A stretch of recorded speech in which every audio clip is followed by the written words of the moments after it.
dan Ibu Hani.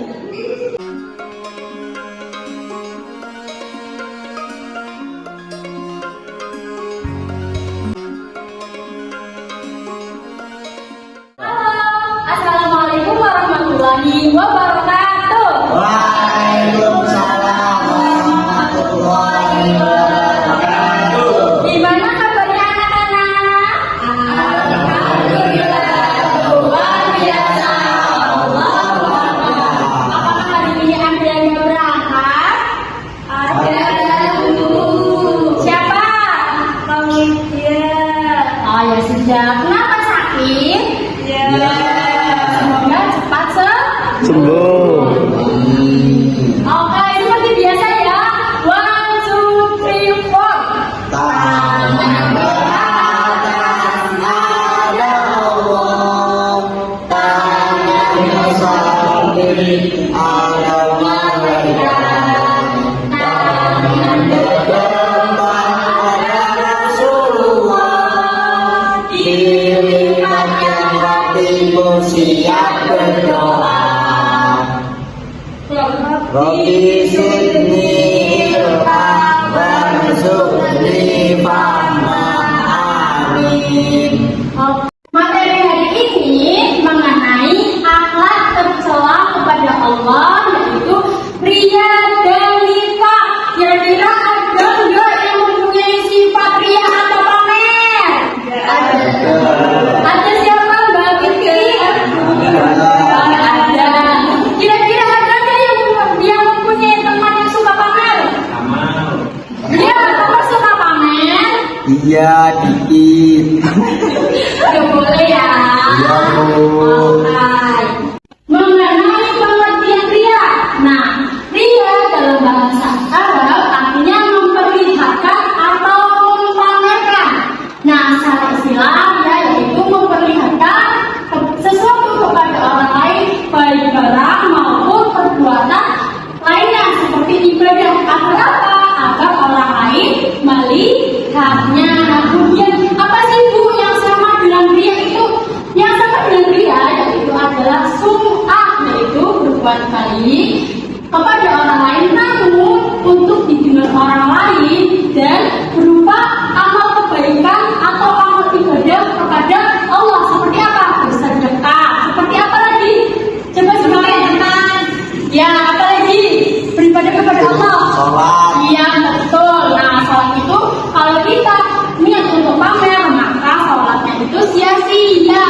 Nah, macam-macam ria. Ada dua ya, yaitu ria jali dan ria akhfi. Ria jali yaitu ibadah atau kebaikan yang sengaja dilakukan di depan banyak orang dan untuk mendapat pujian dari orang lain. Nah, sedangkan ria akhfi apa sih Bu bedanya sama ria akhfi? Nah, kalau ria akhfi itu dilakukan tidak secara terang-terangan, namun dalam hatinya juga sama, ingin dipuji dan ingin mendapat kehormatan dari orang lain. Untuk perbuatan ria dalam kehidupan sehari-hari. Nah, contohnya, Ibu menyebutkan satu, nanti anak-anak menyebutkan ya. Contohnya hanya satu saja. Yang pertama yaitu seseorang yang menyumbang di masjid namun untuk dilihat oleh banyak orang. Seperti menyumbangnya itu disebutkan berapa nominalnya seperti itu. Sekarang coba Mbak Ira sebutkan apa contohnya. Siswa senang melaksanakan sholat duhur dengan harapan supaya dapat nilai dari gurunya. Iya, bagus ya, bagus aja. Apa? Keengganan melakukan ibadah sendirian atau merasa senang apabila ada yang melihatnya. Iya, pinter ya anak-anak Ibu. Jadi bentuk-bentuk pria itu bisa dalam kehidupan sehari-hari, baik di sekolah, di lingkungan di rumah, atau dalam kegiatan ibadah. Harus mengendalikan diri. Iya, pintar. Coba nih, kalau Mas Fajar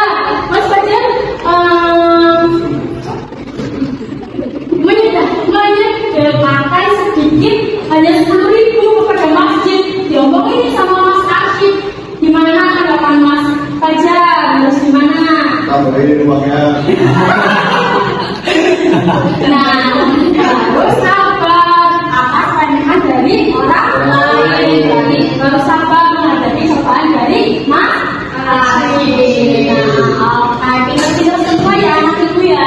Ya, Bu. Nah, materi selanjutnya yaitu mengenai bahasa adab, artinya nafaqah, yang artinya lubang tersembunyi, dan orang yang mempunyai sifat nifaq biasanya disebut orang apa? Munafik. Ada dari sini yang suka munafik sama temennya? Tidak ada. Jangan bohong ya kalian ya. Nah, nifaq artinya menyembunyikan atau menyembunyikan perbuatan dan menampakkan keimanannya dengan ucapan atau tindakan.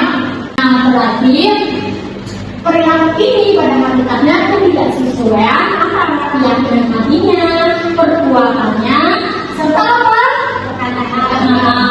Yang pertama yaitu nifaq amali dan nifaq i'tiqadi. Apa sih Bu bedanya nifaq amali dan nifaq i'tiqadi? Nifaq amali itu kemunafikan berupa pengingkaran atas kebenaran dalam bentuk perbuatan. Dan yang kedua yaitu nifaq i'tiqadi. Nah, nifaq i'tiqadi yaitu suatu bentuk perbuatan dengan menyatakan diri dan beriman kepada Allah, namun tidak dengan keyakinannya. Dia melakukan ibadah, namun sebenarnya hatinya tidak melakukan ibadah. Seperti itu. Nah, contohnya, contoh perbuatan munafik seperti biasa Ibu menyebutkan contoh satu, nanti kalian menyebut. Oke, yang pertama yaitu tidak mau beramal ma'ruf nahi munkar, tidak mau melakukan kebaikan. Kemudian enggan melakukan sholat, kalaupun melakukan sholat harus dengan paksaan. Nah, selanjutnya coba Mbak Lela tahu. Ya Bu, sebutin contohnya. Contoh berapa tadi? Ya, jika berkata tidak sesuai dengan janjinya. Ya, nah kemudian coba Mas Arsyid sebutin. Suka membual mengenai keindahan duniawi dan melupakan sifat akhirat. Ya, coba Mas Fajar. Apa? Gak bisa? Nggak tahu. Oh, tahu. Ya, ini coba sebutin. Gak bisa juga. Oh ya, Mas Kamal. Terbiasa dengan bohong, nggak mau jujur orangnya. Ada yang teman-teman yang suka bohong. Saya sendiri. Lanjut. Tipenya apa? Kalau kita suka berbohong, kalau kita suka berkhianat, suka membuang, akibatnya yang pertama bagi diri sendiri dan bagi orang lain. Yang pertama yaitu mendapatkan siksa, jelas ya. Karena apa? Karena munafik. Nah, yang kedua yaitu tidak disenangi dalam dan tercela dalam pandangan Allah Subhanahu wa Ta'ala. Nah, siapa nih yang suka munafik dan habis itu nggak punya teman? Siapa yang suka dijauhi sama teman-temannya? Baik semuanya. Oke, yang kedua bagi orang lain. Bagi orang lain yang pertama yaitu terjadinya fitnah, ya kan? Karena suka membual, jadi terjadinya fitnah. Dan yang kedua mencemarkan nama baik orang lain. Ngerti kan nggak bagi orang lain? Ya, itu nggak baik ya, nggak boleh kalian. Dan yang ketiga merusak persaudaraan dan tali silaturahmi. Antara siapa? Antara siapa lagi? Antara tetangga. Nah, sih Bu, caranya menghindari agar kita itu tidak memiliki sifat nifaq. Yang pertama yaitu sadar betul bahwasanya nifaq harus dijauhi dalam kehidupan sehari-hari. Harus sadar, oh kita nggak boleh melakukan nifaq nih, karena nanti berdosa, nanti kita nggak punya teman seperti itu. Dan yang kedua, nifaq akan merugikan diri sendiri dan orang lain sehingga dibenci oleh temannya sendiri. Harus sadar, nanti kalau aku melakukan nifaq, aku nggak punya teman dong. Mau gak dijauhi sama teman-temannya? Ya mau. Mau gak dijauhi sama teman-temannya? Mau. Ya, oke. Dan yang terakhir yaitu kejujuran yang menerapkan hati dan senantiasa disukai dalam pergaulan. Nah, kalau kita bersifat jujur, maka teman kita juga senang.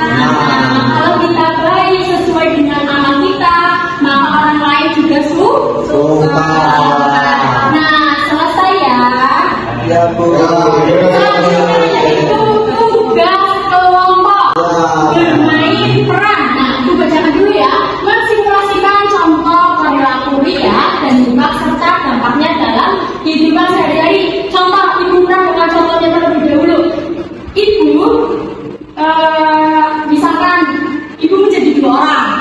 lagi. Iya.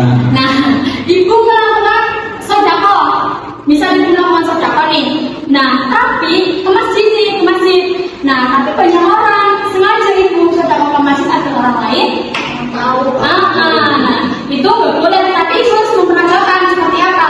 Dan yang kedua nanti yang di sini setelah ibu kelompok yang lain, bukan kelompok yang lain, tapi dalam kelompoknya satunya itu menyebutkan dampaknya.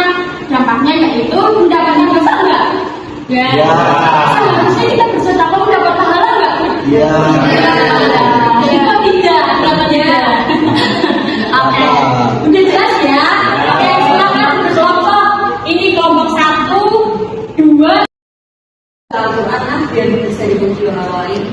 Bismillahirrahmanirrahim. Ulama awalnya minha min fiha wa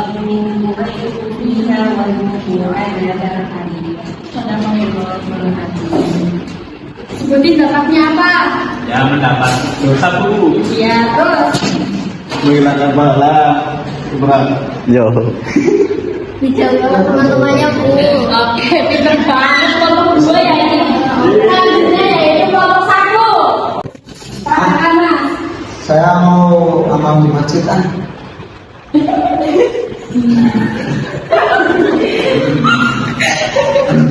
Amin. Bermaksud ya kasihan orang SD. Oke, bagus sekali. Bapaknya coba apa? Kehilangan pahala Bu. Ya, terus Merasakan berkah Allah Subhanahu wa taala. iya, bagus sekali. Ternyata anak-anak sudah bisa memahami yang materinya ibu ya. Iya benar saya. Oke, baik, bagus sekali presentasi dari kelompok 1 dan 2 ini. Kasih yang buat semuanya. Nanti kalau jangan kayak ibu ya. Ada yang ditanyakan enggak? Jadi ibu pinter-pinter kamu. Ya. Ibu kasih support. Materi selanjutnya untuk pertemuan minggu depan yaitu mengenai akhlak tercela yaitu hasad. Semoga dalam pertemuan berikutnya kita diberikan kesehatan. Oke, langsung ikut saja ketua kelas Mas Kamal silakan memimpin doa untuk siang hari ini. Berdoa mulai. Bismillahirrahmanirrahim.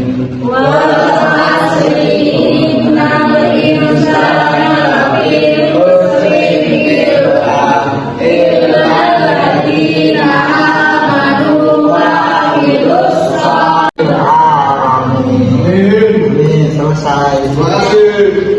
Terima kasih.